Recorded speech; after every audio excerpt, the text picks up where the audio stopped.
I still remember the sound of that evening, the quiet that comes after disappointment. It wasn't the kind of silence that comforts. It was sharp, heavy, the kind that made the walls of our old house feel alive, listening. My father sat at the dining table, the same table where he taught me multiplication, where he told me stories about men who never ran from their responsibilities. Tonight, though, he didn't look like a teacher. He looked like a judge. I had made a mistake, a stupid one. I lied about breaking the neighbor's window while playing ball. It wasn't the lie that broke him. It was the cowardice behind it. "Do you know why I'm angry?" he asked. His voice didn't rise. It rarely did. He believed loud men had already lost the argument. I stared at my hands. My throat burned.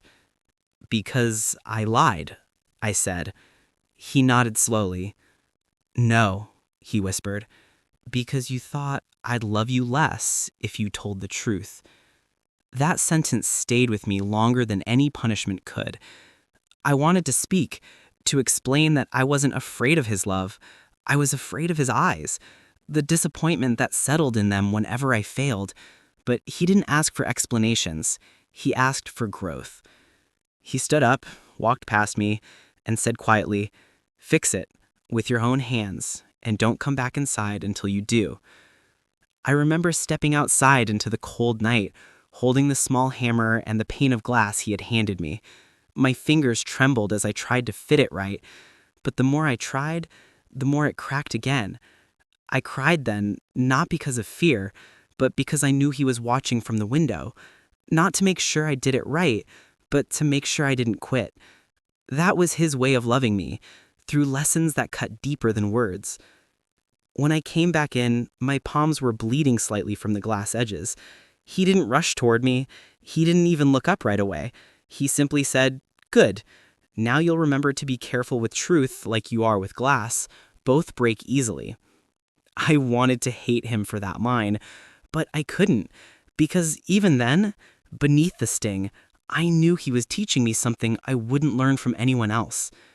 Later that night, I saw him in his chair, reading, the faint hum of a clock echoing through the quiet house. I asked him softly, "Did you ever lie to your father?" He didn't look up. He said, "Once, and I've been trying to make up for it ever since." There was a sadness in his tone that frightened me, the kind that makes you realize your father isn't just your father, he's also a man still learning how to forgive himself. Years later, I'd understand that the lessons he gave weren't about perfection, they were about endurance. To him, mistakes weren't shameful, hiding from them was. That night, when I went to sleep, my hands still sore, I thought about how love and pain sometimes came wrapped in the same gesture. I thought about how truth wasn't something he demanded, it was something he respected. And as much as I tried to resent him, I couldn't, because somewhere deep down, I knew. He was only teaching me what life would one day teach me harder. When I was a kid, I used to believe that punishment was my father's favorite language. He didn't yell, didn't threaten, he demonstrated. The morning after the window incident, he woke me before sunrise. The air smelled of damp soil and old wood. He stood in the doorway, dressed in his worn flannel shirt, holding a shovel.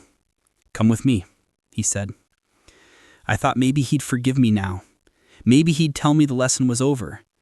But forgiveness, in his eyes, wasn't a gift. It was something you earned. We walked to the backyard. The grass was wet with dew. "You see this ground?"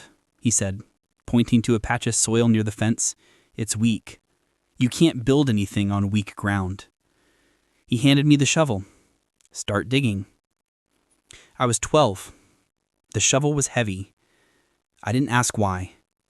I knew better than to ask. Hours passed. My arms ached, my palms blistered. He didn't say a word, just watched. Occasionally he'd correct my stance. "Bend your knees. Don't swing like that. You're wasting energy." By noon the hole was deep enough for me to stand in. I leaned on the shovel, sweating, breathing hard. "What's this for?" I finally asked. He looked down at me. "For the part of you that still thinks mistakes go away on their own." I didn't understand then. I do now. He made me fill the hole back up, shovelful by shovelful, under the same sun that had watched me dig it. My arms screamed in pain, my throat dry, my mind numb. By the time I finished, I couldn't tell if the dirt on my face was from the ground or from tears. When I finally stopped, he said, "That's what running from your mistakes feels like. Twice the work, same result." That day, something shifted inside me. Not just respect, fear. But not the kind of fear that keeps you from loving someone, the kind that keeps you from disappointing them again. That night, my mother asked him quietly if he thought he'd gone too far. I heard them through the thin walls. He replied, "The world won't be kind to him. Better he learns its weight from my hands than from a stranger's." It was strange hearing him talk like that. Like love and cruelty were two sides of the same coin. Like he truly believed pain could teach what words never could. For days after that, I avoided him, but he didn't seem to notice. Or maybe he did and he was waiting for me to come around first. He always waited. For apologies, for courage, for me to face myself. A week later, when I finally found the strength to speak, I told him I filled the hole, but I don't think it changed anything. He looked up from his newspaper, eyes calm. "Then you didn't dig deep enough." It wasn't until years later, after I left home, and after I made my own share of mistakes, that I realized what he meant. It wasn't about the ground, it was about me. He was teaching me that mistakes don't disappear. You confront them, you bury them properly, you build on top of them, not beside them. I hated him for it then. I thank him for it now. I still dream of that morning sometimes. The fog, the shovel, the dirt under my nails. And when I wake up, I can still hear his voice. The punishment isn't for what you did. It's for what you'll need to survive. He was right. The world punished me many times after that, but none of it ever hurt as much as his lessons did. Maybe that's what he wanted all along, to make me unbreakable, even if it meant breaking me first. After that summer, the house got quieter. He didn't shout, didn't scold. He didn't even look at me the same way. It was like he had said everything he needed to, and now the rest was up to me. There were mornings when I'd find him sitting by the kitchen table, reading the same newspaper, same chair, same cup of black coffee cooling beside him. The light from the window hit his face just enough to show how tired he looked. Not from work, from holding everything in. We stopped talking much. He spoke in gestures now. A repaired bicycle chain left by the door, his way of saying, "Be careful." A folded blanket on my bed, "You forgot again, but I'll let it go." An untouched dinner plate waiting for me when I came home late. "I'm still here, but you're testing my patience." It was strange. He was everywhere, yet impossible to reach. One evening, I came home from school with a failing grade. I had hidden it in my bag for 2 days, afraid he'd see it. But he always knew. He had a way of sensing shame before words could reveal it. He didn't ask for the report card, he just looked at me and said, "You think avoiding it makes it disappear?" I shook my head, but the guilt had already spoken for me. He sighed and pointed to the backyard, the same patch of ground I had once dug and filled. "Go stand there." The sky was bruised with sunset. I could smell the rain coming. He didn't follow me outside, but I knew he was watching through the window. I stood there for what felt like hours, the air heavy, the clouds pressing low. The first drops of rain hit my shirt, cold and slow. I thought maybe he wanted me to learn something again, about endurance, about failure, about facing what I'd done. When I finally came back in, soaked and shivering, he just said quietly, "Now you know how waiting feels." That was all. No lecture, no punishment, just that one line. And somehow, it stung worse than all his earlier lessons. That night I couldn't sleep. I lay awake listening to the storm outside, thinking about how he'd stood in the same house, maybe staring out the same window, carrying the same silence that I did now. It hit me then. His silence wasn't distance, it was restraint. He didn't know how to say sorry. He didn't know how to say, I care. So he let silence carry what his pride couldn't. Years later, when I left for college, he helped me load my bags into the old truck. He didn't say goodbye, didn't hug me, just stood there with his hands in his pockets, staring at the gravel under his boots. Don't waste what you've learned, he said finally. I wanted to tell him I hadn't learned enough, not about the world, but about him. But the words wouldn't come. When I drove away, I saw him in the rearview mirror, smaller with each passing mile. That image never left me, him standing still, as if the house itself held him there. Over the years, whenever I made mistakes, I heard his silence louder than any advice. It wasn't comforting, but it was grounding. His absence had become my compass. I started to understand that silence is its own kind of apology. It's the way some men say, I regret what I did, but I don't know how to undo it. When my mother passed away, I went back home. He was older now, slower, thinner, but still sharp-eyed. The house smelled the same, old wood, oil, and time. We sat in the same kitchen, same chair, same coffee. He didn't speak of her. I didn't either. There was nothing to say that words could make lighter. Before I left that day, he stopped me at the door and said, quietly, You turned out all right. It was the closest thing to love he'd ever said, and maybe, in his own way, that was his apology. He's gone now. The house still stands, but it doesn't sound the same. When the wind moves through the hallway, it sounds like someone breathing, like the house itself remembers him. I came back here after the funeral, not because I wanted to, because I had to. Some depths are too quiet to ignore. His things were still where he left them. The boots by the door, the coat on the rack, the coffee cup with a faint brown ring at the bottom, the newspaper on the table, dated 3 days before he died. He must have read half the article before the heart attack stopped him. The silence felt heavy, but not cruel. It was the same silence I'd grown up under. Only now, it was my turn to understand it. I sat down in his chair, and for a long time, I didn't move. I ran my fingers over the wood, the same way he used to tap it when he thought I wasn't listening. On the counter, I found an old envelope addressed to me, my name in his handwriting, the same hard lines, no softness, no flourish. Inside, there was a folded note. It said, Son, if you're reading this, I'm gone. You never owed me perfection. You only owed yourself honesty.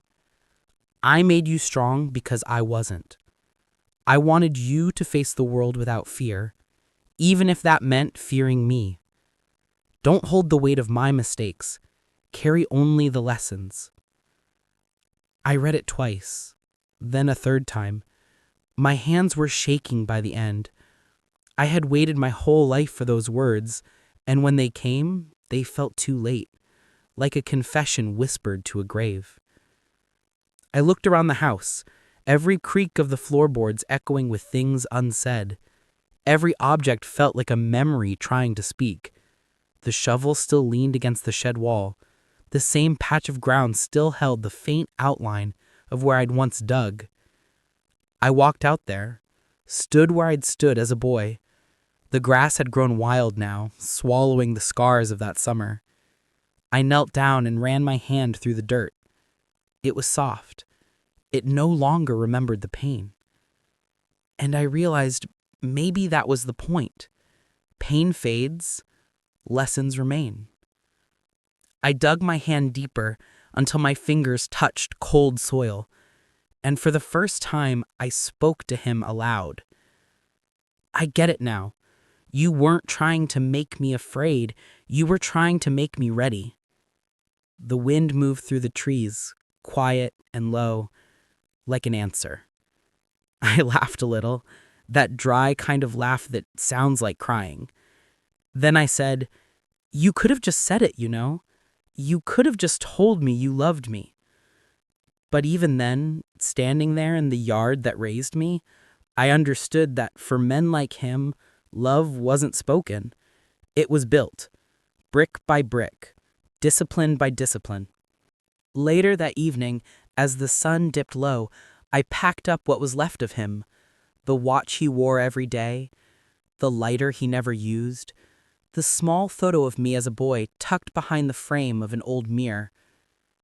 That picture broke me. Because behind the cracked glass, I wasn't smiling.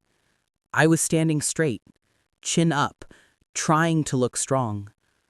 And he was behind me, his hand on my shoulder. He wasn't smiling either, but his eyes, they looked proud. It hit me then. Maybe he'd never wanted to change me. Maybe he just wanted to make sure the world wouldn't. Now, when I catch myself raising my voice at my own son, I hear that silence again, that sharp pause before words that might wound. And I stop, because I know what it feels like to grow up inside someone else's lesson. Sometimes I take my boy outside, into the yard, under the same fading sky. I show him how to fix things, how to face his mistakes without fear, but I also tell him something my father never could. It's okay to fall apart sometimes. That's how you rebuild stronger. And when my son looks up at me, eyes wide, unsure, waiting for anger, I smile. Because that's what I always waited for and never got. A sign that love doesn't have to hide behind silence. Before I left the house for good, I buried that letter beneath the old patch of ground, the same one where I once learned what regret felt like.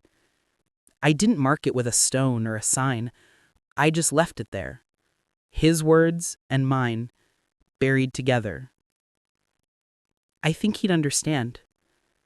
Maybe that's the only apology we both needed. As I drove away, the sun dipped behind the trees, and in the mirror, the house looked smaller, quieter, like it had finally exhaled. And I realized that the lessons he taught me weren't about obedience or strength. They were about carrying pain without letting it rot you. They were about learning how to forgive someone who never asked for it. Because sometimes, the hardest lesson a father can teach a son is how to forgive him.